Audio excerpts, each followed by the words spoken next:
Ujambo na karibu tena mpendwa msikilizaji, mahali popote panapoendelea kusikiliza na kutegea sikio sauti hii. Hii ni sauti ya ndugu yako Imani Mchimbo katika siri ya mambo yaliyofichika, na kwa ruhusa yake Luba Tite na tetena mbele zenu, wapendwa wasikilizaji, na kipindi na mada hii ambayo tayari mzaliwa wa pili ambaye ni Zulu la San ameshitoa kwetu. Ndugu zangu nyote, mnajua kabla ya yote namshukuru Luba Tite, muumba pekee wa kweli, maana aniwezesha kila mara ndugu zangu mimi kuja kusimama mbele yenu na kusikiliza kile ambacho tayari tumeshakipokea kutoka kwa mzaliwa wa pili. Lakini kabla ya kuingia katika mafundisho nawakumbusheni leo tuko tarehe 27 kwa sasa hivi, ambapo kipindi hiki na rekodi mafundisho haya. Ni kupenda kuambia kwamba ni bado dakika nani, siku tatu tu tuseme, yaani siku tatu ndio zimebaki, ili kwamba tuwe na mkutano mkubwa sana tukiwa pamoja na mzaliwa wa pili ambaye ni Zulula San. Ndugu yangu, nakwambia usikose, usikose, usikose. Hawajui kwa nini, lakini nitakwambia kwamba fanya jitihada zote zile ambazo unaweza ukajaribu ili kwamba upate kujiunga. Hauna haja ya kutoka nyumbani kwako kwenda sehemu nyingine ili kwamba upate kushiriki nasi. Ukiwa nyumbani kwako tu utashiriki nasi. Ikiwa una uwezo ukapakua Zoom, application ya Zoom meeting, unaiweka unaidownload iwe kwenye simu aweza kwenye kompyuta, haina tatizo. Halafu baadaye utaingia kwenye hata kwenye chini ya video utakuta kwamba kuna link ambayo unaweza ukaklik, halafu unaweka ID code pamoja na password, vyote vipo. Kwa hiyo kwa wale ambao wanapenda kujaribu ikiwa inafanya kazi, wanaweza wakajaribu, kwa sababu kila kitu kimesha kuwa hewani sasa, ndugu zangu, ili muwepo kwa wingi mno, maana ni neema ambayo umeipata ndugu zangu, ili kwamba mzaliwa wa pili awajie tena kwa muda huu kwa namna hii. Maana kikawaida sisi tuko katika zizi, katika bergerie, ndipo tunapata mafundisho kama kawaida, lakini ye mwenyewe kupitia upendo wa hali ya dhati anatoka ili aje kwanza kuongea na nyinyi na awapatie kile chakula ambacho amewaandalia. Ni chakula kizuri kwelikweli. Nasema hivi sio kwamba nafikiri, kwa sababu tayari najua ni nini kitakachoongelewa siku hiyo. Kwa hiyo nakuomba ndugu yangu usikose siku hiyo, na yeyote ambaye ana maswali ya kiroho hili na lile, anaweza akatayarisha tu swali zake na atapata muda wa kuzungumza, atapata muda wa kuongea neno likiruhusu. Kwa hiyo mimi nawaomba kwamba ndugu zangu, msiogope chochote, na sio swala la dini, hapana. Yeyote ambaye anajihisi kwamba yeye ni mtu mweusi na ambaye anapenda kabisa historia yake, ambaye anapenda kabisa kuondokana na hizo takataka, kuondokana na uongo ambao walikuja kupandikiza katika vizazi vyetu, vizazi kwa vizazi, wazee wetu hadi kipindi hiki, ndugu zangu, nawaombeni msikose siku hiyo tarehe 30, ndugu zangu, kuanzia saa 4:30 kamili tunaanza moja kwa moja. Usikawie, jiunge hata mapema, haina shida. Jiunge hata saa 4 kamili, neno likiruhusu utakuwa tayari. Tayari tutakuwa ewani hata saa 4 kamili, tutakuwa tayari ewani. Tunaweka nyimbo za wapendwa, tunaweka nyimbo, tunaburudika kabla ya mafundisho, kabla ya kile ambacho mzaliwa wa pili ametuandalia kwa siku hiyo. Kwa hiyo nakuomba, hata kama itafika saa 4 kamili majira ya hapo Tanzania, jaribu kuingia, utakuta kwamba, na ni vizuri kupima, kwa sababu labda unaweza ukawa na ugumu wa kujiunga mapema, lakini kama utajiunga mapema na kuna ugumu wote, unaweza ukaomba msaada kwa wapendwa na wanaweza wakasaidia, itakuwa ni mapema. Lakini kama umeshafika nyuma, wengine wameshaingia, labda utakosa mtu wa kusaidia, ukaingia labda hata usikii sauti, haujui nini cha kufanya. Kwa hiyo mimi nawashauria na nawaomba ndugu zangu, muonyeshe kabisa upendo ule ambao mnaotakiwa kuonyesha. Hata kama hujaelewa, ingia kwanza, sikiliza, we mwenyewe utaenda kujua kwa nini ni muhimu zaidi sana kuwepo katika mkutano huo. Basi nimechukua muda, na ni kweli, kwa sababu ni muhimu kwenu ndugu zangu. Tema ya siku ya leo ambayo mnaiona vizuri kabisa ni kuhusiana na nyoka wa Mwanzo 3, yaani nyoka wa kitabu cha Mwanzo sura yake ya 3. Mkisoma katika Biblia za kisasa mtakuja kuona kwamba wataongelea dhambi ya asili, wataambia kuhusiana na dhambi ya asili. Watu wataongea mambo mengi, hata wale wanaojiita kwamba ni Wabrana wanaongelea kuhusiana na dhambi ya asili, wanasema kwamba Eva alilala na nyoka. Sasa swali ambalo tunajiuliza, namna gani mwanadamu ambaye ni Eve mzungu alale na nyoka sasa, na mtoto kwamba azaliwa awe Kaini. Sasa huyu mtoto atakuwa namna gani? Namna gani ulale na nyoka alafu mtoto awe mtu aweza mwanadamu? Kikawaida anatakiwa kuwa nusu nyoka nusu mwanadamu, lakini hilo hawawezi wakatuambia. Kwa hiyo ikiwa nani wa Branham wanakubali kwamba huyu mwanamke Eva alitembea na nyoka na Kaini alikuwa mwana wa shetani, alikuwa mwana wa nyoka, wakubali kwamba nani Kaini pia alikuwa ni nusu nyoka na nusu mwanadamu, lakini hilo hawawezi wakaingia, hawawezi wakapenya hili. Kwa hiyo huyu nyoka sasa wa Mwanzo sura yake ya 3, utambulisho wake ni upi hasa? Haya mafundisho muwe makini mno, kwa sababu siku hizi za mwisho mwisho kumekuwa na majaribu mengi tena ya kupindukia zaidi sana zidi ya ulimwengu wa giza la kichawi. Mimi mwenyewe nahisi kabisa hizi siku ngapi kuna aina zingine za majaribu ambayo yamekuwa tofauti. Hilo nimehisi, na hata katika maandalizi kabisa ya mafundisho nakutana sana na hivyo vishawishi sana, ingawa sioni, lakini nahisi kulingana hata pia na mafundisho ambayo yapewa. Kwa hiyo mafundisho ya leo tena ni mapana tena magumu sana, na ni mapana na ni mafundisho ambayo hamjawahi kusikia, yani ufunuo ambao mtaenda kuupata hamjawahi kusikia popote, na ni kitu ambacho shetani mlima bobero mbaya pamoja na kikosi chake hawawezi wakataka kwamba mpate kujua na kuelewa kile ambacho kinatendeka kuhusiana na huyu nyoka wa kitabu cha Mwanzo sura ya 3. Mtaenda kufunuliwa mambo ya ajabu ambayo walikuwa wameyaficha, yani ambayo ulimwengu wa giza la kichawi ulikuwa limeficha, ili kwamba msipate kujua kile ambacho kinaendelea katika sura hii ya 3 ya kitabu cha Mwanzo ndani ya Biblia za kisasa. Ndio maana kabla ya kuingia ndani ya Caladan DMC ambacho ni kitabu cha maajabu, tutaingia kwanza katika Biblia za kisasa. Tutaenda kugusa baadhi ya maandiko mbalimbali ndani ya Biblia za kisasa ili kwenda kuwaonyesha kile ambacho wameongea kuhusiana na huyo nyoka wa kitabu cha Mwanzo sura yake ya 3. Kwa hiyo mtuambie, watueleze kwanza utambulisho wa huyo nyoka ni upi? Maana tunajua katika hali hii inaonekana kuna aina mbalimbali za nyoka. Kuna kobra, labda kuna chatu, kuna anakonda na wengine ambao nyote mnajua. Sasa huyu nyoka wa kitabu cha Mwanzo sura yake ya 3, utambulisho wake ni upi? Alikuwa ni aina gani ya nyoka ambayo iliyofanya kwamba huyu mwanamke apate kutenda dhambi, yani kumdanganya huyu mwanamke? Hawawezi wakakupatia, hawawezi wakawapa utambulisho. Lakini kabla ya hapo, tutaenda kwanza kuangalia ndani ya Biblia za kisasa kuonyesha ni namna gani wao wanavyochukulia huyu nyoka wa kitabu cha Mwanzo sura yake ya 3 mstari wa 1, ili kwenda kung'oa na kubomoa misingi yote ile ambayo hayamo hiyo misingi katika uhalisia wenyewe wa historia kama gisi ilivyokuwa. Ndio maana ndani ya Biblia za kisasa katika kitabu cha Mwanzo sura yake ya 3 mstari wa 1 inasema, basi nyoka alikuwa mwerevu kuliko wanyama wote wa mwitu aliyofanya Bwana Mungu. Tunasimama kwanza hapa, wanawaambia kwamba nyoka ambaye Mungu Mwenyezi Mungu Yehova Elohim El Shaddai Adonai Bwana wa majeshi aliumba nyoka, na huyu nyoka ambaye huyu Mungu aliumba alikuwa ni mwerevu, alikuwa na busara, alikuwa na akili, alikuwa na maarifa ya hali ya juu kuliko wanyama, kuliko viumbe wengine wote wa mwitu ambao aliwaumba. Kwa hiyo huyo nyoka alikuwa mwerevu, alikuwa na akili.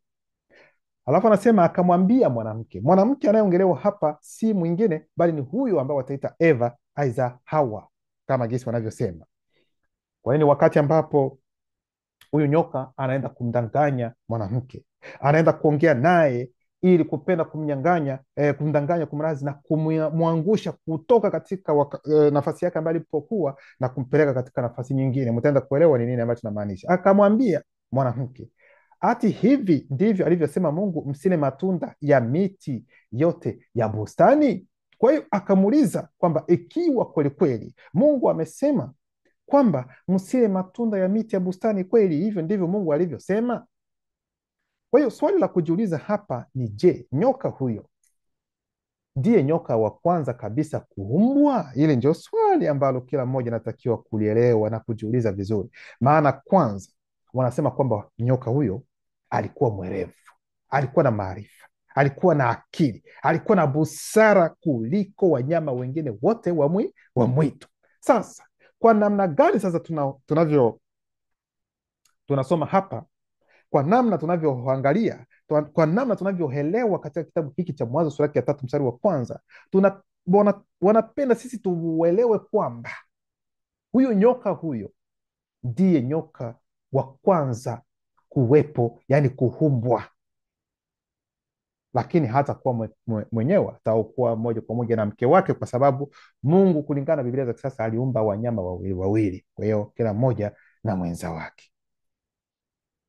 Sasa mafundisho haya ni mazito ndugu zangu, na muwe makini sana, tenda kufunuliwa mambo mengi. Sasa kwa hiyo Mungu aliumba nyoka huyo ambaye ana akili kuliko viumbe vyote, maana nyoka huyo alifanikiwa hata kumdanganya mwanamke, alifanikiwa hata kumdanganya Eva. Msikiliza, hata Kiswahili changu kina yani akipiti vizuri, kwa sababu najua tayari vita vimeshaanza moja kwa moja, hata kuongea inaweza kuwa hata vigumu kidogo, lakini tunaendelea kupambana, neno lipo pamoja na sisi. Sasa wanasema hivi ndugu zangu, kwamba nyoka huyo aliweza kumdanganya Eva. Kwa hiyo ili kwamba huyo nyoka apate kumdanganya Eva, ina maana alikuwa na maarifa, alikuwa na akili kuliko hata Eva. Sijui kama mnaelewa. Ili kwamba upate kumdanganya mtu na mtu akakubali kile ambacho umekiongea, ina maana kwamba kwelikweli uko mwerefu, yaani umemshawishi hadi akakubali, kwa sababu wewe kwa namna moja za nyingine unaweza kusema kwamba wakati huo yani amekushinda. Na tunapoenda katika tafsiri moja ya Kifaransa ambayo inaitwa Bible Shuraki, lakini kabla ya kwenda hapo, mkiangalia katika historia, muulize, hata mnaweza mkaandika, mnaweza mkajielimisha, muulize kwamba nyoka wa kwanza kabisa kupatikana katika dunia alipatikana katika sehemu gani, watawaambia kwamba ni Afrika. Hivi ndivyo watakavyo, mnaweza mkafanya uchunguzi. Kwa hiyo ikiwa ni hivyo, tukubaliane na wakubali kwamba kwelikweli kwamba huyo nyoka, hizo historia ya nyoka ambayo tunaongelea hapa ilitendeka katika bara letu ambalo ni Mwenyele, na ni bara pekee kwa sababu bara ni moja. Sasa katika tafsiri, sasa tunaingia, muwe makini sana ndugu zangu, katika tafsiri moja kati ya tafsiri za Biblia za Kifaransa ambayo inaitwa Bible Shuraki, katika kitabu cha Mwanzo sura ya 3 mstari wa kwanza, inasema namna gani? Nimesha tafsiri, inasema yule nyoka alikuwa uchi. Mnaona, yule nyoka alikuwa uchi zaidi ya viumbe vyote hai vilivyokuwa shambani, ambavyo Adonai Elohim alikuwa amevifanya. Akamwambia mwanamke, Elohims asema hivi, msile matunda ya mti wowote wa bustani. Mnaona? Kwa hiyo toleo hili la Kifaransa ambalo ni Bible Shuraki linawambia kwamba nyoka huyo alikuwa uchi, na kuwa kwake uchi, yeye alikuwa uchi zaidi kuliko hata viumbe vingine vyote vilivyo hai katika dunia. Kwa hiyo uchi hapa hautawakilisha uchi kama gisi wewe unavyofikiri kwamba unapovua mavazi yote kwamba ndio uchi ambao wanamaanisha hapa. Hapana, usifikiri huo, hapana. Bali uchi ambao unaongelewa hapa unamaanisha tu na unaonyesha kwamba huyo nyoka huyo alikuwa ameangazwa, huyo nyoka huyo alikuwa na maono, huyo nyoka alikuwa na maarifa, alikuwa mwerevu, alikuwa Illuminati, yani alikuwa ameangazwa. Hivi ndivyo inavyotakiwa kuelewa. Ndio maana tafsiri hii ya Bible Shuraki inasema kwamba huyo nyoka alikuwa uchi. Nafikiri hapa mnaelewa vizuri namna tunavyoendelea. Ndio maana tunasoma tena, yule nyoka alikuwa uchi zaidi ya viumbe vyote hai vilivyokuwa shambani, ambavyo Adonai Elohims alikuwa amevifanya. Akamwambia mwanamke, Elohims asema hivi, msile matunda ya mti wowote wa bustani. Kwa nini neno uchi limeonekana katika toleo hili? Kwa nini? Kwa sababu mkisoma katika kitabu cha Mwanzo sura yake ya 3 mstari wa 7 hadi 10, inasema namna gani? Inasema hapa ni wakati ambapo mwanaume na mwanamke walipotenda dhambi, yaani walikubali mafundisho, walikubali kula tunda la mti wa katikati ambalo walikatazwa wasifanye nini? Wasile, kulingana na Biblia za kisasa. Sasa tayari hapa wamesha kula.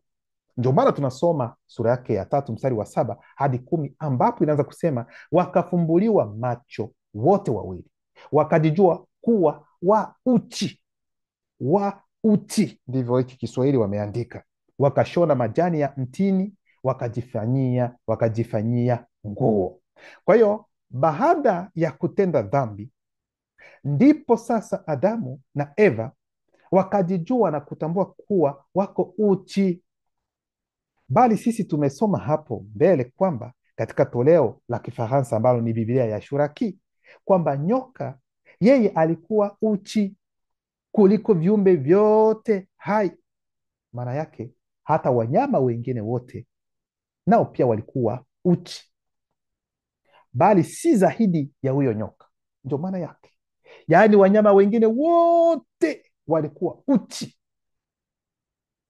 na huyo nyoka pia alikuwa uchi, lakini yeye uchi wake ulikuwa mkubwa zaidi kuliko uchi wa wanyama wengine. Na unaposema uchi, nimeshaeleza, sio kwa namna unavyofikiri, lakini ni kulingana na maarifa yaliyo mengi kuliko wanyama wengine. Kwa hiyo inapenda kuonyesha kwamba wanyama kulingana na Biblia za kisasa walikuwa na maarifa mengi kuliko wanadamu. Sikilizeni kwa makini, kuliko Adamu na kuliko Eva. Yaani Yawe, Yehova Elohim El Shaddai, wakati alipoliona hilo kwamba nimeumba wanyama ambao wana akili, wana busara, werevu kuliko hata hao watu, aidha hao wanadamu niliowaumba, yani huyu mwanaume Adamu na Eva. Kwa hiyo ndipo sasa akafanya kitu kingine cha kuwapatia nguvu hao wanaume, huyu mwanamume na mwanamke, na kusema kwamba wewe Adamu upate kutawala sasa wanyama wote. Sijui kama unaelewa hili. Ndio maana tunaweza tukaendelea kusoma katika mstari wa 8. Sasa unasema, kisha wakasikia sauti ya Bwana Mungu akitembea bustanini wakati wa jua kupunga. Adamu na mkewe wakajificha kati ya miti ya bustani, Bwana Mungu asiwaone. Bwana Mungu akamwita Adamu akamwambia, uko wapi? Akasema, nilisikia sauti yako bustanini, nikaogopa, kwa kuwa mimi ni uchi, nikajificha. Sikilizeni kwa makini. Kwa hiyo Adamu anamjibu Yawe, Yehova Elohim El Shaddai, Mwenyezi Mungu, kwamba yeye yuko uchi. Ndio maana aliogopa wakati aliposikia sauti ya Mwenyezi Mungu ikiongea, ikitembea katika bustani, yeye akajificha kwa sababu anaogopa, maana tayari amejitambua, ameona kwamba yuko uchi. Bali tumeona kwamba nyoka yeye alikuwa tayari uchi, alikuwa tayari yuko uchi. Yaani Mungu aliumba nyoka pamoja na wanyama wengine wako tayari uchi. Mungu alimpa nyoka maarifa yaliyo juu zaidi kuliko viumbe vyote katika Edeni, kwa mujibu wa Biblia za kisasa. Kwa hiyo Adamu alimwambia Mungu kwamba yeye anaogopa kwa sababu alikuwa uchi. Nyoka yeye alikuwa uchi, lakini hakuogopa Mungu Yehova Elohim El Shaddai. Bali Adamu alipojua kwamba yuko uchi, yeye aliogopa. Maana mnaweza mkauliza, ni wakati gani ambapo nyoka huyo hakuogopa Mungu? Nyote mnajua kwamba hata wanyama pia walipokea sheria ya Mungu, si ndio? Mkisoma Biblia mtakuja kuona hili, maana aliwaambia wanyama kwamba nao pia wanaweza kuzahana, waongezeke katika dunia. Aliambia wanyama na wanyama wakasikia. Wanyama hawakuogopa na walikuwa tayari wako uchi. Lakini Mungu ataendelea kumuuliza Adamu na kusema, ni nani aliyekuambia ya kuwa uchi? Ni mtu gani aliyekuambia kwamba wewe uko uchi? Ina maana kwamba ili Adamu na Eva wawe na ufahamu kwamba wao wako uchi, lazima wafunuliwe na mtu mwingine, wafunuliwe na kiumbe kingine kitakachowaambia kwamba hivi mko uchi. Ndio maana Mungu Yehova Elohim El Shaddai akawauliza, ni nani aliyewafunulia? Ni nani aliyewaambia kwamba nyinyi mko uchi? Kwa hiyo ili watambue kwamba wako uchi, walitakiwa kuanzishwa, walitakiwa kufunzwa, walitakiwa kupata ufahamu wa kwamba hivi ukiona hivi, mko uchi. Bali nyoka yeye alikuwa tayari na ufahamu kwamba yeye yuko uchi, na ndio maana alikuwa na uwezo wa kumdanganya Eva, kwa sababu yeye alikuwa tayari uchi. Na kuwa uchi hapa ni werevu na maarifa, ni akili na ufunuo ambao alikuwa nao kuliko Eva. Sijui kama unaelewa vizuri, tunaenda polepole, mtaenda kuelewa ni wapi tunapoenda. Sasa kwa nini Mungu ambaye yeye anaitwa kwamba yeye ndiye muumba wa mbingu na dunia, kwa nini aumbe nyoka ambayo tayari ni mjanja kabisa namna hii, ni mwerevu kabisa? Ikiwa ujanja ambao nyoka alikuwa nao ni Mungu aliumba nyoka na ujanja wenyewe, maana yake Mungu aliumba kiumbe kilicho kibaya, kiumbe ambacho si kizuri, kwa sababu huu ujanja wa kudanganya hatukuelezwa ni wakati gani ambapo ulifikia. Mwelewe hiki. Kwa hiyo ilitokea tu akaona hacha mdanganyi.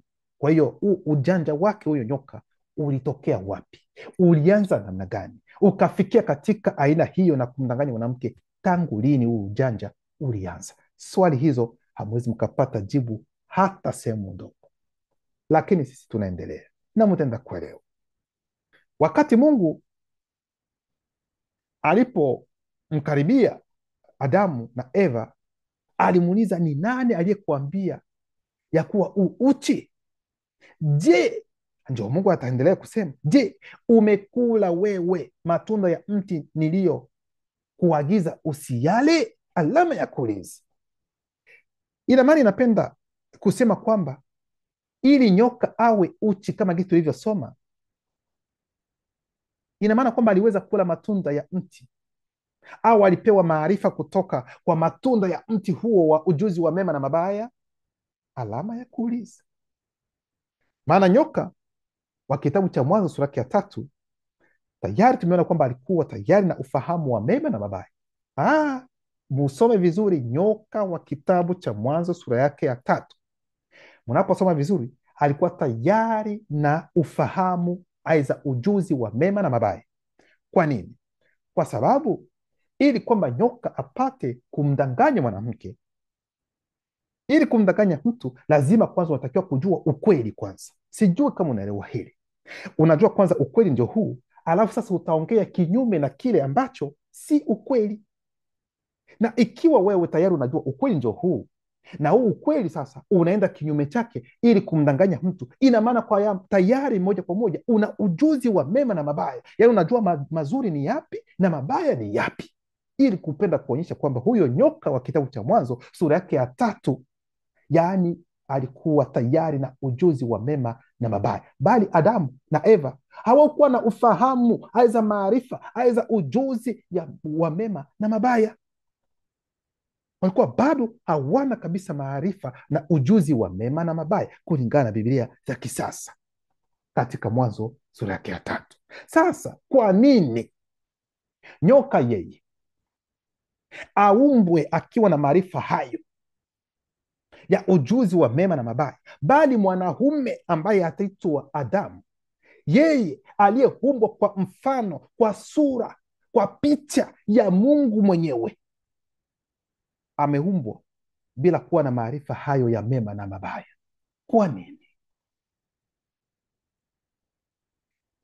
Mkiangalia vizuri, ikiwa mnataka kuelewa kulingana na Biblia za kisasa, yaani huyo nyoka alikuwa mkuu kuliko mwanaume ambaye ni mfano wa Mungu. Ndio maana nawauliza, huyo nyoka huyo wa kitabu cha Mwanzo sura ya 3 ni nani hasa? Utambulisho wake ni upi? Nyoka alikuwa na ujuzi wa mema na mabaya, kama vile malaika wa Mungu wana ujuzi wa mema na mabaya, wana maarifa ya mema na mabaya. Hata huyo nyoka wa kitabu cha Mwanzo sura ya 3 alikuwa na maarifa hayo hayo ya mema na mabaya kama malaika wa Mungu. Tutaenda kuonyesha kulingana na Biblia za kisasa. Ndio maana swali linakuja tena, huyo nyoka wa kitabu cha Mwanzo sura ya 3 alikuwa nani hasa? Utambulisho wake ni upi? Je, Mungu alimuumba hapa duniani aiza aliumba mbinguni? Alama ya kuuliza. Lakini Mungu akasema, ni nani aliyekuambia ya kuwa uchi? Je, umekula wewe matunda ya mti niliyokuagiza usiyale? Alama ya kuuliza. Ndio maana kitabu cha Mwanzo sura ya 3 mstari wa 14, hapa ndio mtaenda kuona moja kati ya uongo mkubwa katika kitabu hiki cha Mwanzo sura yake ya 3. Tutatoa tu uongo mbili ambao wameongea ndani hapa. Wanasema namna gani? Mwanzo sura yake ya 3 mstari wa 14 wanasema, Bwana Mungu akamwambia nyoka, kwa sababu umefanya hayo. Hapa sasa wanapenda sasa, yani anaanza kupewa adhabu sasa, adhabu zinaanza kutoka sasa. Umelaaniwa wewe kuliko wanyama wote na kuliko hayawani wote walioko mwituni. Kwa tumbo utakwenda na mavumbi utakula siku zote za maisha yako. Tunasimama hapo. Mungu ambaye wewe ndugu yangu unamwita kwamba ndiye muumba wako pekee, aliyekuumba, aliyeumba kila kitu, anamwambia nyoka hapa kwamba yeye pekee, nyoka huyo, kati ya wanyama wote walioumbwa, yeye atatambaa kwa tumbo lake, yaani kwa tumbo atakwenda, atatembea kwa kutumia tumbo kwa sababu hana tena miguu. Atapigwa laana, miguu itatoka na ataanza kujiburuta sasa tumbo kwenye udongo. Je, inapenda kuonyesha kwamba huyu Yehova Elohim El Shaddai Adonai, Mwenyezi Mungu, Mungu wa majeshi, hakupata maono? Je, hakupata maono? Hakujua kwamba baadaye kutakuwa wanyama wengine ambao si nyoka, lakini wanyama ambao wanatembea pia kwa kutumia tumbo? Hajui hilo? Yaani anakuambia kwamba nyoka mwenyewe huyo, kati ya wanyama wote, ni yeye ambaye amepewa hiyo adhabu ya kutembea kwa kutembea ni tumbo yake, atatumia tumbo kwa kutembea. Lakini ndio maana nauliza, huyu Mungu Yehova Elohim El Shaddai hakutambua, hakujua kwamba kuna wanyama, aidha kutakuja wanyama ambao wao pia watatembea wakitumia tumbo bila kuwa nyoka? Hakujua hilo. Hao wanyama ni akina nani? Kwa sababu mnapoangalia konokono anatambaa, konokono anatumia chini. Konokono mkiangalia vizuri, muangalie na mnaweza mkajielimisha, konokono yuko katika kitengo cha wanyama pia, anachukuliwa kama vile mnyama konokono.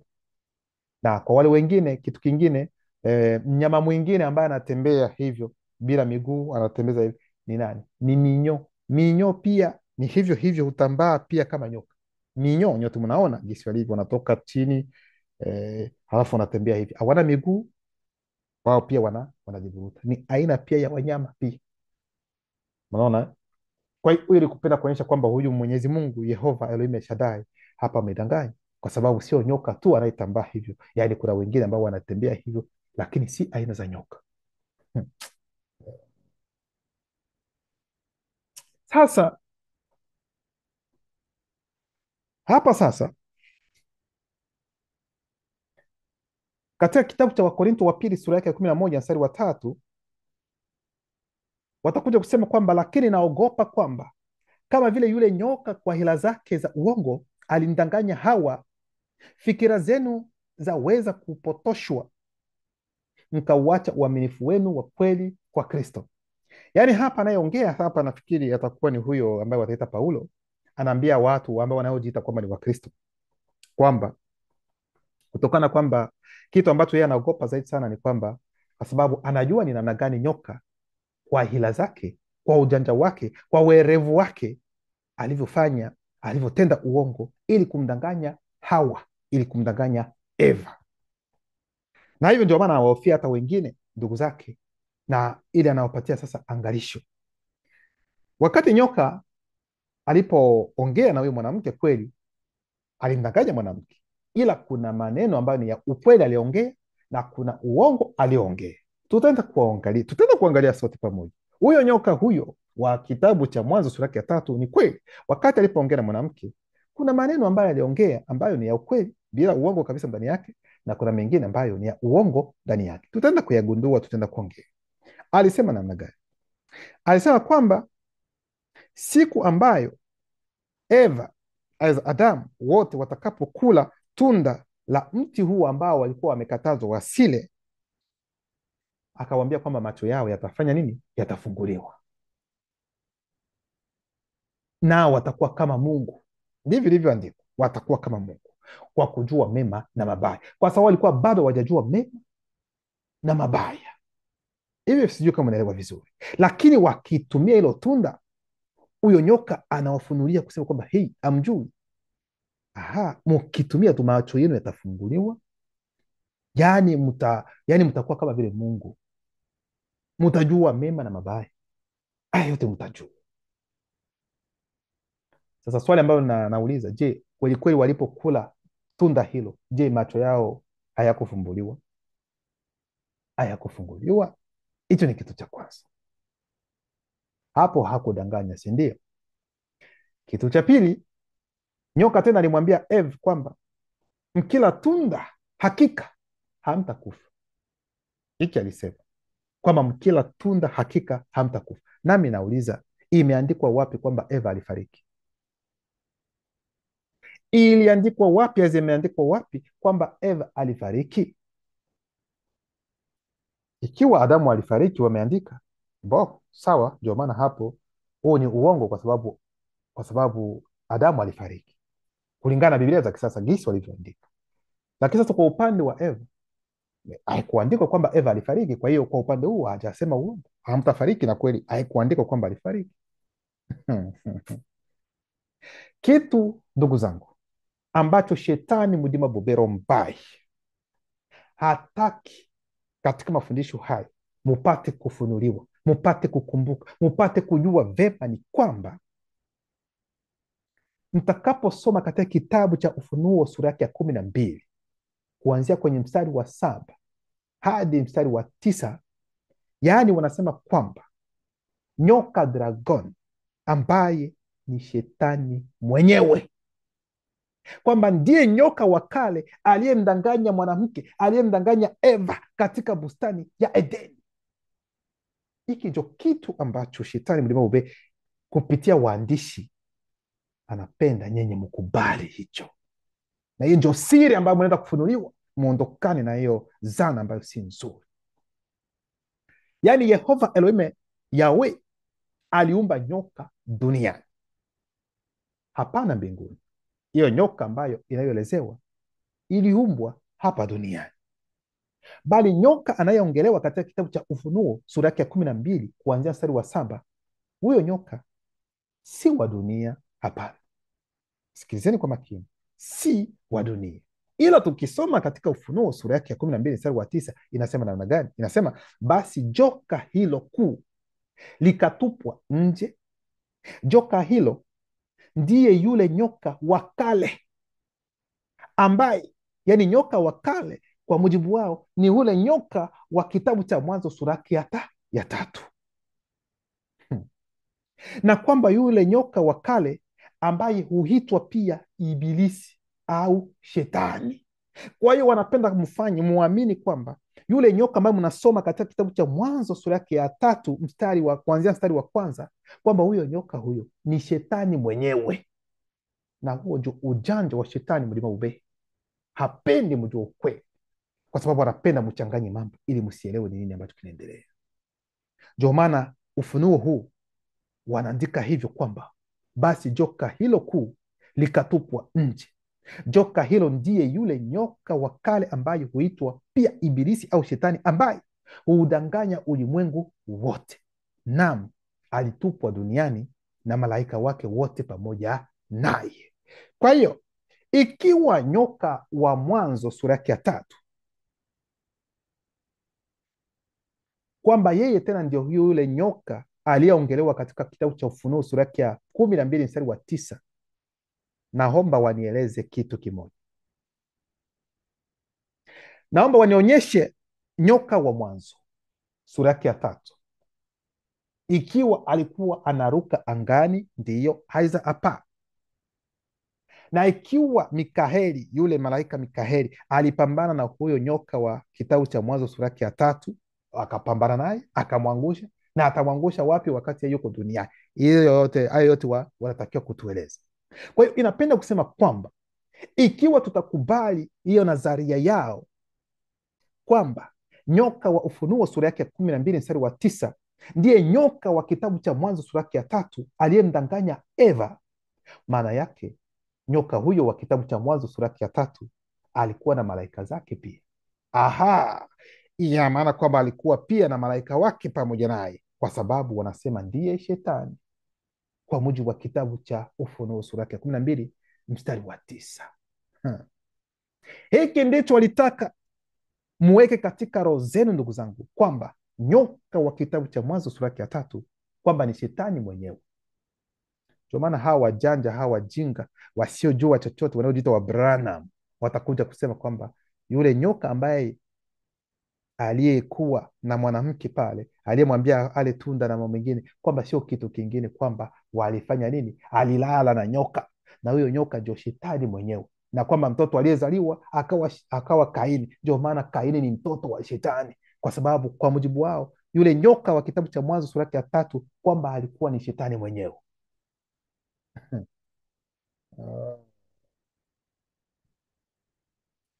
Hata huyu anayeita kwamba ni Yesu naye pia atakuja kuongea mambo yasiyo hata na msingi, mtaenda kuona baadaye. Lakini tunaporudi katika kitabu cha Mwanzo sura ya 3 mstari wa 1, katika tafsiri ya Ulimwengu Mpya wanasema namna gani? Wanasema basi nyoka alikuwa mwenye kujihadhari. Mnaona hapa, sio kwamba alikuwa mwerevu, lakini wote wanasema Mungu ni mmoja, wamevuviwa na roho moja. Baadhi wanasema kwamba ni mwerevu, wengine wanasema kwamba alikuwa ambaye ni mwenye kujihadhari. Okay, wengine watasema kwamba labda ni kitu kimoja, wengine no, maneno yanapokuwa mawili kutakuwa utofauti kidogo. Lakini wanasema basi nyoka alikuwa mwenye kujihadhari kuliko wanyama wote wa mwituni walioumbwa na Yehova Mungu. Ikiwa Yehova ni Mungu, kwa nini tena aitwe tena Yehova Mungu? N'importe quoi. Kwa hiyo akamuuliza mwanamke, je, ni kweli kwamba Mungu alisema msile matunda ya kila mti wa bustani? Kwa hiyo nyoka alikuwa akitenda kwa kujihadhari, unaona, kwa sababu alikuwa mwerevu. Hata huyo Yesu amelithibitisha hilo katika kitabu cha Mathayo sura yake ya 10 mstari wa 16, ambapo anasema sasa mimi nawatuma nyinyi kama kondoo kati ya mbwa mwitu, muwe na busara, muwe na busara kama nyoka na wapole kama njiwa. Mnasikia ndugu zangu?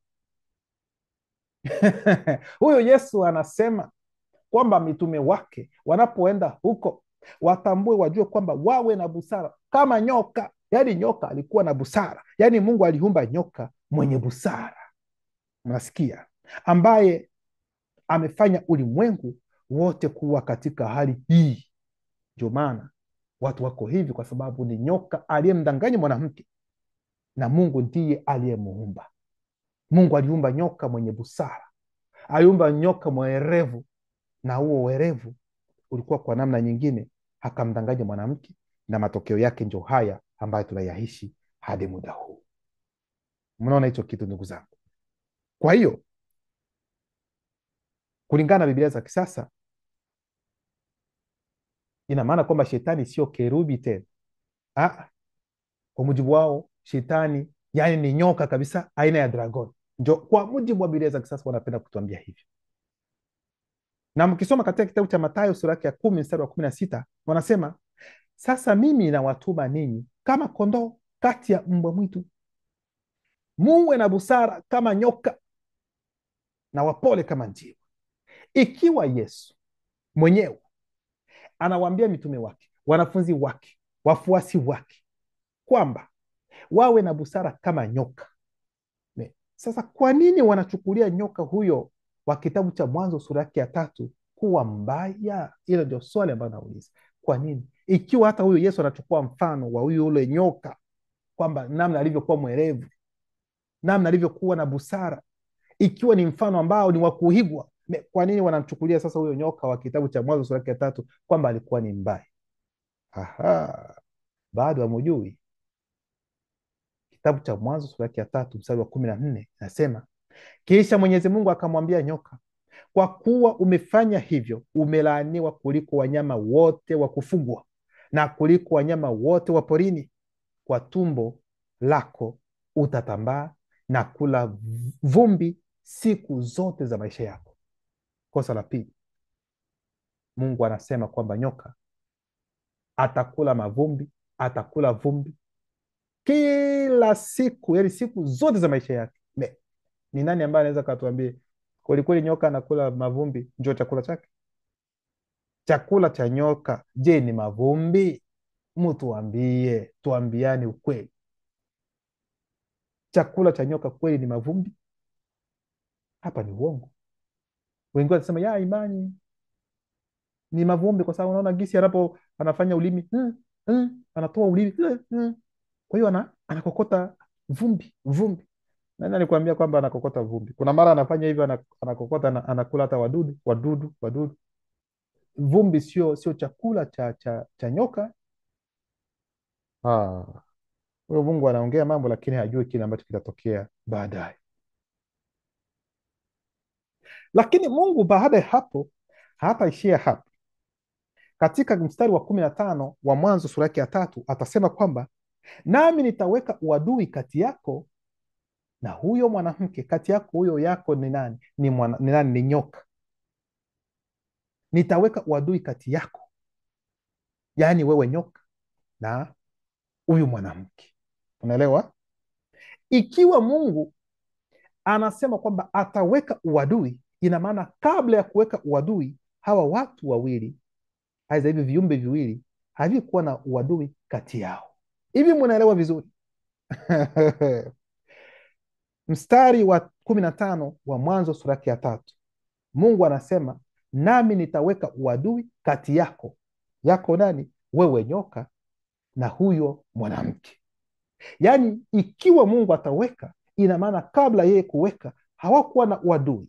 Na ikiwa atachukua kwamba huyo nyoka wa Mwanzo sura yake ya 3 kwamba ni shetani mwenyewe, inapenda kumaanisha kwamba, je, mwanamke alikuwa na urafiki na shetani? Mwanamke alikuwa na urafiki na shetani? Maana Mungu hapa alikuwa bado hajaweka uadui. Wakati atakapoweka uadui kati ya mwanamke na nyoka, hapo ndipo hawatakuwa na ushirikiano tena. Ina maana kwamba walikuwa marafiki hata kabla Mungu hajaweka uadui. Sasa ikiwa Mungu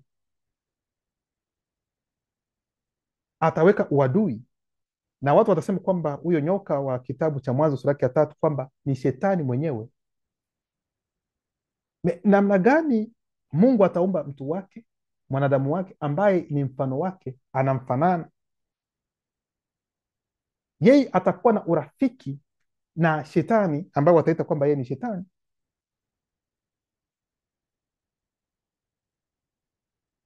Sasa wanapambana na nani zaidi? Haieleweki. Sasa wanapambana na nani? Nami nitaweka uadui kati yako na huyo mwanamke.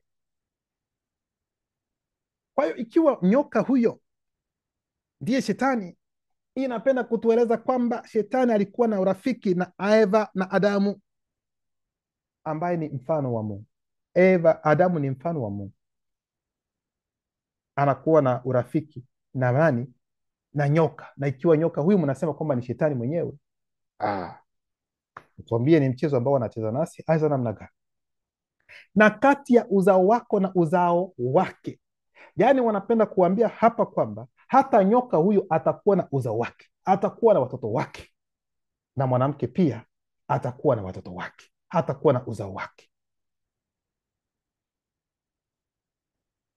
Sasa hawa wanaojiita kwamba Wabraham, wasio hata na maarifa, wao watasema kwamba uzao wa nyoka atakuwa ni Kahini.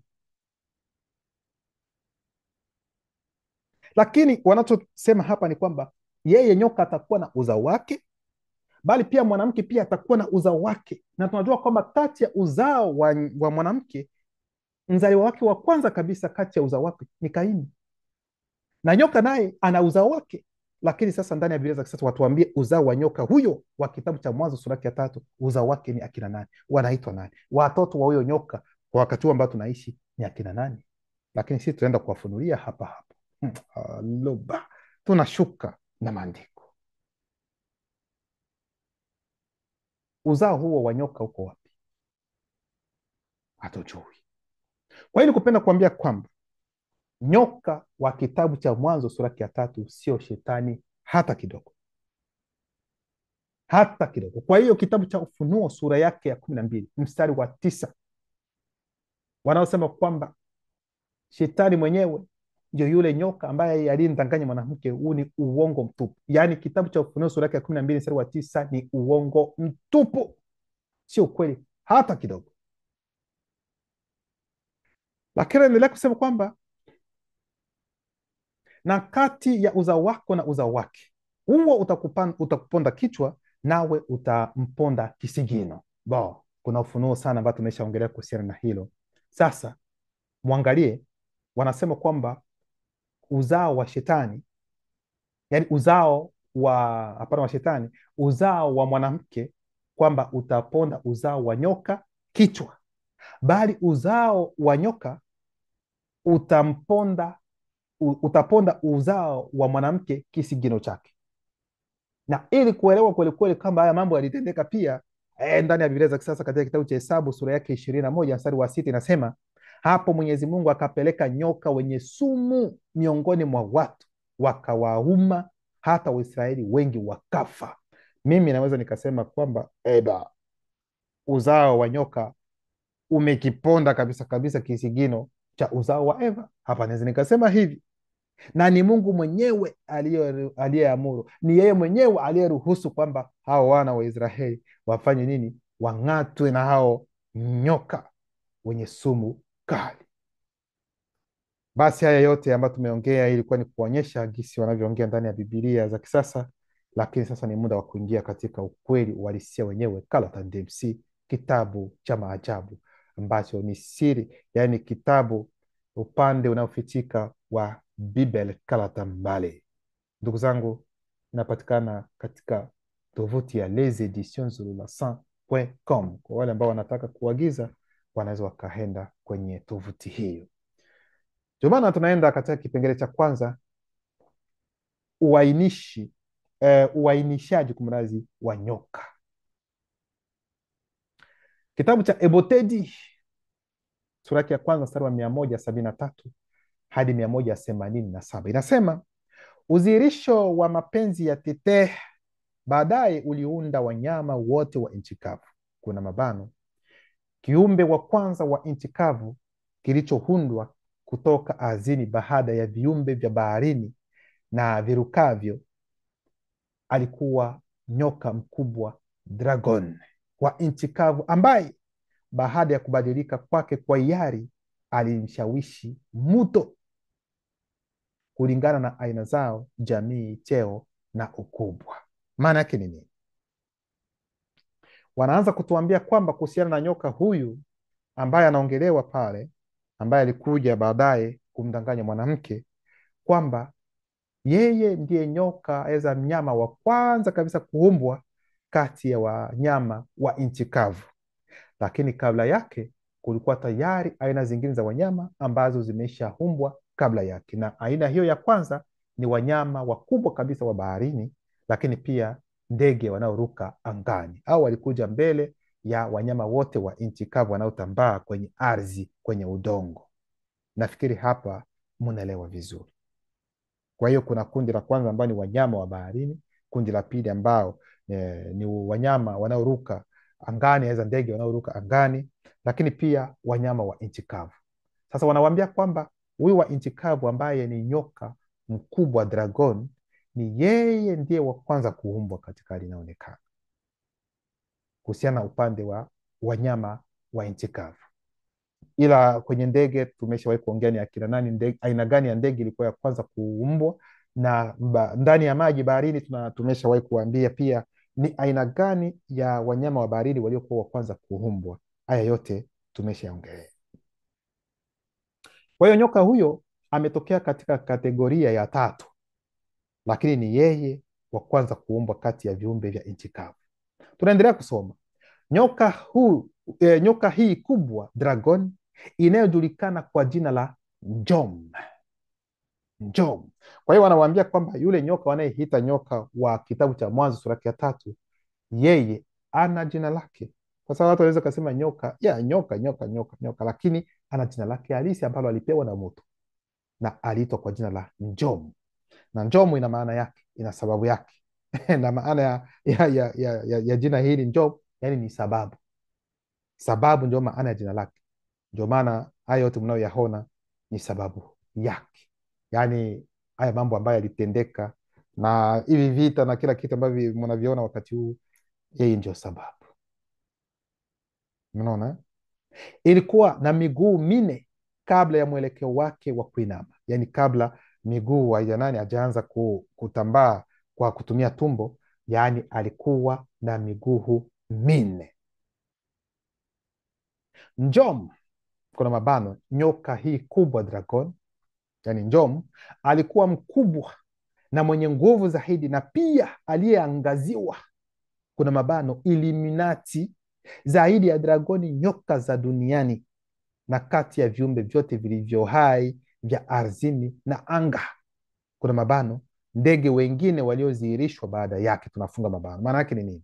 Yaani kuna wanyama wa baharini ambao walianza kwanza kuumbwa, alafu tukaenda kwenye ndege, ndio walikuwa katika sehemu ya pili, katika wakati wa pili kuumbwa, alafu watatu ni wa nchi kavu. Lakini pia wanawaambia kwamba baada ya yeye kuumbwa, yeye nyoka dragon wa nchi kavu, tena kuliumbwa tena ndege wengine baada yake. Ina maana kwamba kuna kategoria ya kwanza ya nyama ya ndege ambao waliumbwa kabla ya huyo nyoka, lakini pia kuna kategoria nyingine ya ndege ambayo iliumbwa baada ya kuumbwa kwa huyo nyoka Njom. Nafikiri hapa unaelewa vizuri. Sasa tunaendelea kusoma. Wanasema namna gani? Wanasema kwamba Njom alikuwa mkubwa na mwenye nguvu zaidi, na pia aliangaziwa, yani Illuminati, zaidi ya dragoni nyoka za duniani na kati ya viumbe vyote vilivyo hai vya ardhini na anga. Kuna mabano, ndege wengine waliodhihirishwa baada yake wa globu, ambao Tite kwa udhihirisho wa mapenzi yake alikuwa ameifanya, kuna mabano, isipokuwa wanyama wakubwa wa baharini, pamoja na mimi Muto na mama yenu Muto. Unaona? Kwa hiyo hapo tayari wanaonyesha ni wapi aiza mamlaka. Yani yeye Shetani Mlibabobe kweli alikuwa na nguvu, lakini sio zidi ya wanyama wote, kwa sababu kuna wanyama ambao walikuwa ndani walioumbwa katika bahari, hao wanyama wakubwa zaidi sana ambao wana nguvu za ajabu kuliko hata yeye mwenyewe. Hilo analifahamu, analijua vizuri. Lakini pia Moto na Muto, yeye ndiye waliokuwa wamewapa majina, kwa hiyo walikuwa wamewatawala ndani na nje. Njomu ambaye alikuwa mwangalifu sana na mwenye kupenya, kila siku aliguswa na nguvu na akili isiyo ya kawaida ya dragoni wa baharini, kuna mabano, wanyama wa baharini. Kwa hiyo hapa tayari wanaanza kwanza kuonyesha ni kitu gani ambacho kilifanya kwamba huyo nyoka ambaye ni Njomu aingie katika hali ya kujiachilia, na hapo shetani apate mamlaka ili kuja kumtumia na kufanya kile kitendo cha kuangusha mwanamke. Kwa hiyo wanasema kwamba alianza kwanza kutamani, alianza kuona wanyama wengine wa baharini ambao wana uwezo, wana nguvu zaidi sana kuliko yeye. Hapo sasa, hapo tayari moja kwa moja kuna kitu ambacho kimejizalisha ndani mwake, kusema naweza nikataka niwe kama wale nini, mambo kama hayo. Polepole hayo mambo yalianza hivi ndani mwake. Ndio maana wanasema hisia mpya ikazaliwa ndani yake. Hapo kulingana na hayo, hisia nyingine ikazaliwa ndani mwake, ikitokana na mawazo yake mwenyewe, yakitoka kwa hiari yake. Hisia ya ajabu ilimshika Njom, yani nyoka mkubwa dragon, ambayo baadaye ikawa shauku ya siri. Yani hiyo hisia ilikuja baadaye kuwa shauku ya siri. Mawazo yake hivyo yakamnyima wema wote wa ndani na kuifunua katika kanuni yake isiyo wazi kwa mtazamo wa matamanio wa Shetani Mlibabobe, roho mbaya. Kwa hiyo wakati alipoingia katika hiyo hisia, ana mlango ambao ulifunguka, na ikiwa mlango umefunguka, moja kwa moja Shetani Mlibabobe yeye tayari hayo mawimbi ambayo amefungua Njom, yeye ameyapenya, amejua ni kitu gani ambacho kinaendelea. Wala shetani wala bamulumabungulane, yani malaika walioanguka, wangeweza kuingia katika uumbaji, yani hali kuna mabano inayoonekana bila kuwepo na mlango wa kuingilia, kuna mabano, kutoka, kivuko, ufunguzi. Maana yake ni nini? Yani wanapenda kuambia kwamba bila mlango kuwepo, ilikuwa vigumu kwa shetani Mudimabubi kuingia katika dunia hii. Ni vigumu. Ataingilia wapi? Lakini ataingia ikiwa kutakuwa na mlango, hapo ndipo anaweza akaingia. Ndio maana tunaenda katika kipengele kinachofuata, kuingilia kati kwa shetani na njama kumrazi ya kichawi. Inasema hapo ndipo shetani Mlima Bobero mbaya alichukua mwonekano wa ukuu uliotukuka mashuhuri, taswira ya kiroho ya ngungwa ngandoma elumba, yaani dragoni ya mbinguni, mwenye nguvu na mwenye kuogofya. Maana yake ni nini? Yaani baada ya kuona kwamba Njom ambayo ni nyoka mkubwa, dragoni wa nchi kavu, alipotamani wale wanyama wa baharini ambao wana nguvu ya hali ya juu, shetani Mlima Bobe alipenya hayo, anakaona hayo. Kwa hiyo kilito alichokifanya ni nini? Yaani yeye shetani ili kuja sasa kumdanganya Njom, ili Njom apate kukubali kile ambacho anapenda kufanya, kwa sababu tayari ameshafungua mlango. Ataenda kuchukua sasa taswira ya dragon ya mbinguni. Hiyo ndio atakuja nayo, ili kwamba wao akiona, kwa mujibu wake Njom akiona, sema wao, huyu tena huyu ana nguvu zaidi sana kuliko hata hao ambayo niliokuwa na tamani. Hivyo ndivyo shetani alivyofanya kwa Njom. Sio tu hivi tu, watu hawajui ni namna gani mambo yalitendeka. Alafu anasema kwamba taswira ya ukuu uliotukuka mashuhuri ilijidhihirisha kiroho kupitia lango la kuingilia la Njom, yani nyoka kubwa, dragon, ambamo mawazo yake yenyewe yalitoka. Kwa hiyo moja kwa moja tunaona kwamba kuna taswira hiyo ya ukuu ya hiyo dragoni maelumba, yani ya mbinguni, ilienda kujidhihirisha kwenye mlango wa Njom, ambapo mawazo yake yalitokana kabisa na kile ambacho alitamani, ikamfikia. Kutoka hapo Njom alipokea mafundisho ya hiari kutoka kwa shetani Mlima Bobero mbaya, hili kwa lengo la kutokomeza kabisa haki yangu ya mzaliwa wa kwanza, ya mimi Moto, katika hali inayoonekana. Kwa hiyo hicho ndio kitu ambacho shetani Mlima Bobero alikuwa akipambana nacho, ili kuhakikisha kwamba ile haki ya mzaliwa wa kwanza, ile ya Moto, yeye apate kuharibu, apate kuangamiza, apate kabisa kuteketeza, haya yote yasipate kutokea tena kwake yeye. Nani? Yeye Moto. Kwa hiyo alifanya hivyo, aliongea na Njom akakubali. Kuna dili, kuna mambo ambayo walipatana Njom. Shetani Mlima Bobero alimwambia Njom, sio kwamba tu aliingia na yani ni kupagawa kwa hiari, yani anajua kwa nini Shetani Mlima Bobero yumo ndani mwake. Wakati wa uanzishwaji huo, wakati ambapo nyoka anaanzishwa na Shetani Mlima Bobero, wakati wa uanzishwaji huo aliahidi Njom. Kwa hiyo kuna mapatano ambayo Shetani Mlima Bobero atamwambia nani? Atamwambia Njom, ili Njom apate kukubali kabisa na kupanua mawimbi yake. Aliahidi Njom kwamba baada ya anguko langu mimi, anayeelezea hapa ni Moto, na lile la Moto ni yeye Njom, ambaye atatawala dragoni zingine za baharini na ulimwengu mzima. Kwa hiyo hicho ndio kitu ambacho Shetani Mlima Bobero alimwambia kwamba wewe ukifanikisha hili, utambue kwamba wewe, unaona wale wanyama ambao unaona, utakuwa juu yao, utakuwa na uwezo. Lakini pia sio hicho tu, wewe yani hata wanyama wote wa baharini wewe utakuwa juu, lakini pia na ulimwengu mzima wewe ndio utatawala. Wakati aliposikia hicho, wao akazidi kufurahia na kufurahi sana hayo mambo. Hii ilitokea kwa sababu Shetani Mlima Bobero mbaya mwenyewe hangeweza kuingia katika uzio wa Monda, yani bustani, bila kujificha. Kwa hiyo ilikuwa vigumu, bila kupata huu mlango, bila mtu aweza kiumbe kingine kuwa na mlango ambao uko wazi, Shetani asingeweza kuweka mguu wake, aweza kuingia katika dunia.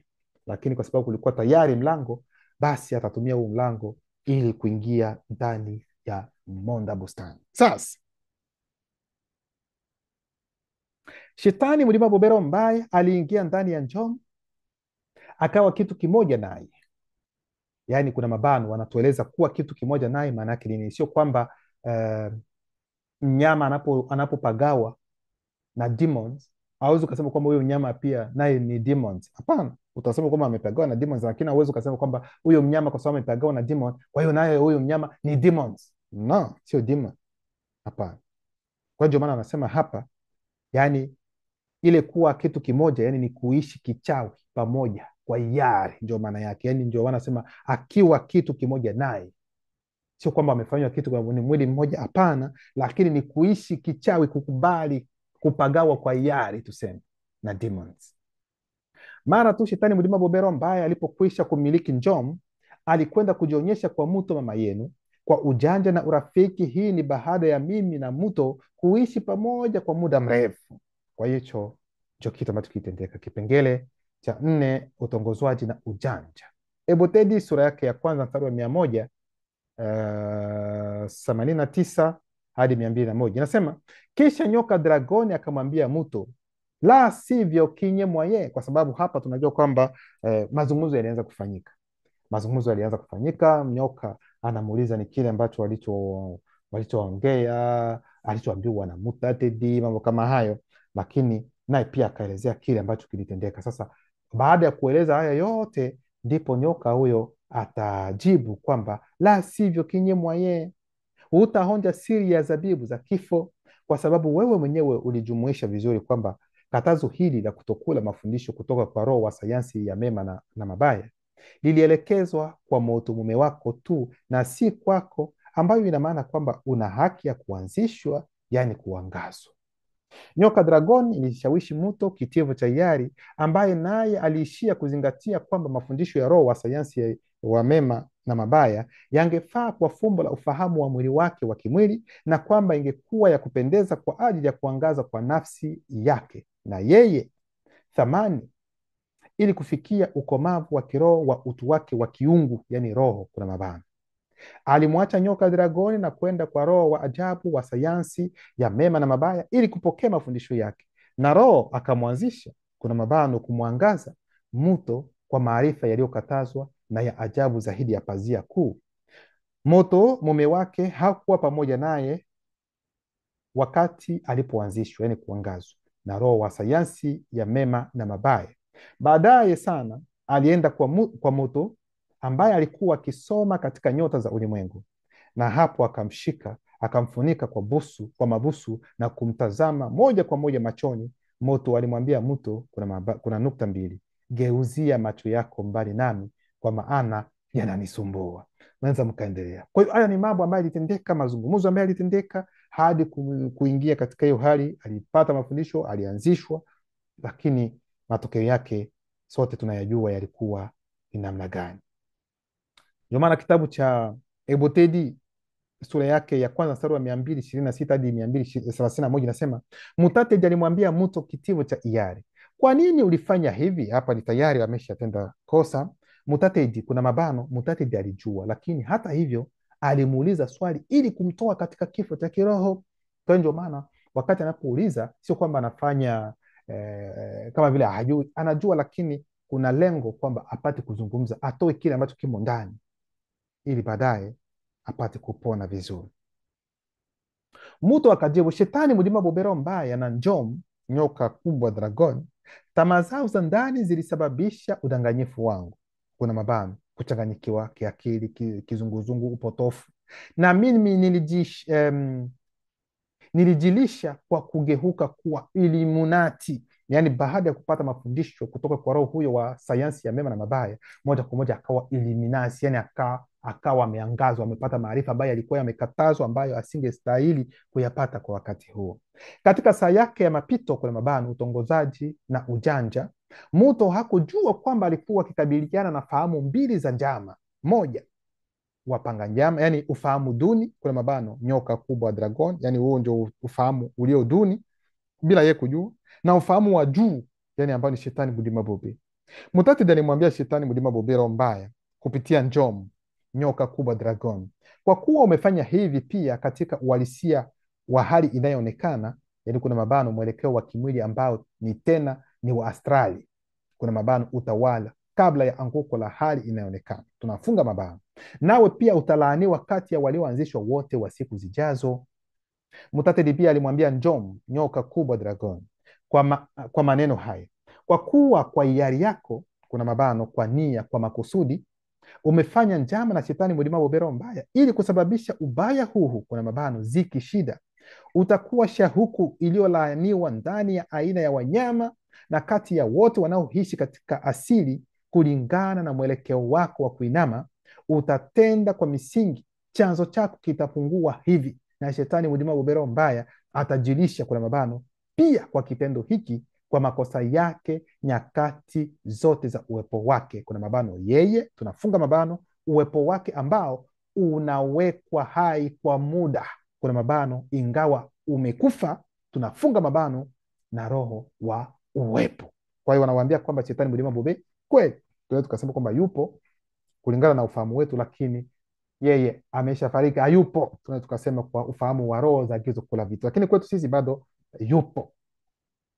Kwa kuwa mmefanya kitu kimoja, mmefanywa kitu kimoja, shetani mlima bobe, roho mbaya, na wewe katika kosa hili, nitaweka chuki ya kina, yani chukizo, uadui, chuki, karaha kati yako na mto, kitivo cha hiari, kati ya jamii ya demon, wazungu na damu mchanganyiko, metisi, watakaozaliwa kutoka kwa wenzenu, na kati ya jamii ya watu weusi kutoka kwa mto kama yeye. Yake itakandamiza, kuna mabano, kubana, kupunguza ndani yako kanuni ya uovu, na hivyo itapunguza fadhaa zako wakati wa kuja kwa wawili waliozirishwa kabla ya uwepo usiokuwepo, na yako itakandamiza ndani yake matokeo ya kosa lake, ili kuzuia hatua zake kwa muda unaojulikana nasi. Ebotedi sura yake ya kwanza sura ya 273 hadi 274. Kipengele chingine tunaona sasa uzao wa Njom na kufukuzwa kwake. Kwa hiyo walio wengi tumeona kwamba uzao wa nyoka haujulikani ndani ya Biblia za kisasa, lakini alizaa kwelikweli. Njom ambaye ni nyoka wa Mwanzo 3 alizaa, alikuwa na mke, alikuwa na watoto. Sasa na watoto wake hadi muda huu ambao tunaongea wapo, tuko nao na mumesha waona walio wengi, watoto wa huyu nyoka wa kwanza ambaye alimdanganya mwanamke. Wanasema wakati huo hakuna mtu aliyekula nyama na hapakuwa na mauaji au mafarakano kati ya wanyama, kwa sababu Njom, nyoka kubwa dragon, baada ya mwelekeo wake wa kuinama, alifukuzwa nani anayeongea ni moto kutoka katikati ya wanyama, vivyo hivyo kwa mwenza wake ambaye alikuwa ameridhia kitendo chake. Maanake ni nini? Yaani ni moto mwenyewe ndiye aliyemfukuza Njom baada ya kutenda lile kosa lilolitenda, ni yeye aliyemfukuza. Lakini wakati alipomfukuza akaenda na mke wake pia, kwa sababu mke wake naye pia alifurahia, aliizinisha kitendo chake kibaya. Sijui kama unaelewa hilo ndugu zangu. Kwa hiyo wakaenda, moto akawafukuza kabisa, wakaenda huko. Baadaye Njom, yani nyoka huyu kubwa dragon, aliungana na mwenza wake aliyejulikana kwa jina la Jalatane. Yani nyoka huyo wa Mwanzo 3 ambaye anaitwa kwa jina la Njom alikuwa na mke wake, jina lake aliitwa kwa jina la Jalatane. Na wanasema Jalatane maana yake ni chama, muungano, umoja, yani walikuwa kitu kimoja, kukubaliana kile ambacho si kizuri. Na muungano wa kuungana huko ulizaa Mbomo wa kwanza. Huo ndio uzao wa kwanza kabisa wa nyoka. Watoto wake wa kwanza kabisa waliitwa Mbomo. Alafu anasema kuna mabano ambao baadaye wengi wataita Titano boa, nyoka boa, chatu, anakonda na mengine mengi. Kwa hiyo hawa tumetaja ni watoto wa huyu Njom, ni baadhi ya watoto wa huyu Njom, nasikia ambao tumetaja hapa, kina anakonda, chatu, chatu, nyoka boa, aiza Titano boa. Hizo aina zote hizo ni baadhi ya watoto wa Njom. Sijui kama naelewa vizuri. Njom, nyoka kubwa dragon, alikuwa pia babu wa nyoka wasio na miguu, wasio na sumu, na nyoka wenye sumu. Kwa hiyo ikiwa kuna nyoka ambao wana sumu, ambao hawana miguu, na walio na sumu na ambao hawana miguu, yani babu yao kabisa ni Njom. Ni kwa Njom ndio wametoka. wote wanaotambaa bila miguu. Hivi unatakiwa kulielewa.